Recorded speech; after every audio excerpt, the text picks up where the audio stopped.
change is an incredibly important issue because it puts everything at stake.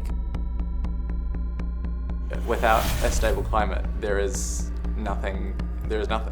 Whether you want children or you want a successful career or anything like that, it all has to happen within the context of a stable climate.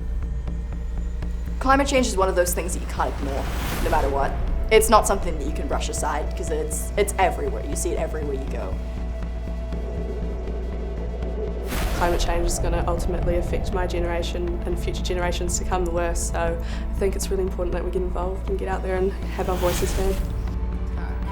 It's junk science, and it is a part of a massive international scientific basis. fraud. There is no Junk science, and it is a part of a massive international scientific fraud. There is no.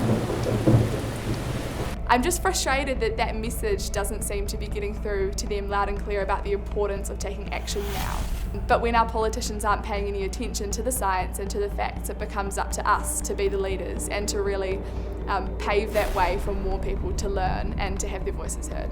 So we're sending a message that we're not going to stand for inaction and that we're going to keep going and we're going to be at their doorstep until we see this action.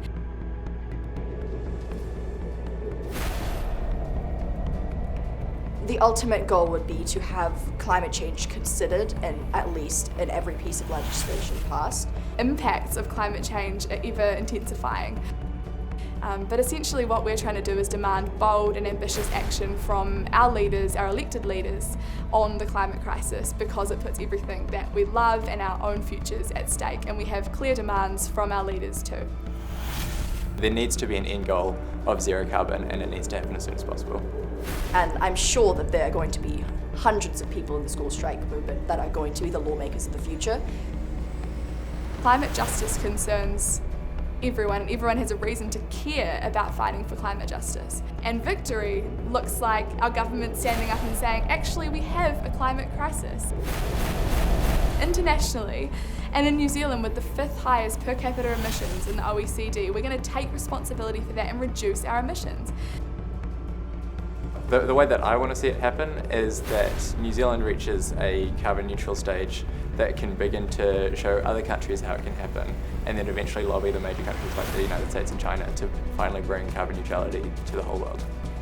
If we're creating a world that's sustainable and each generation is actively working towards passing on a world that's better for the next generation, we're sustaining that life and that hope and that energy for that next generation instead of not really thinking past our own lifetimes. There's no black and white to survival. We either take action and we mitigate the effects of climate change or we don't.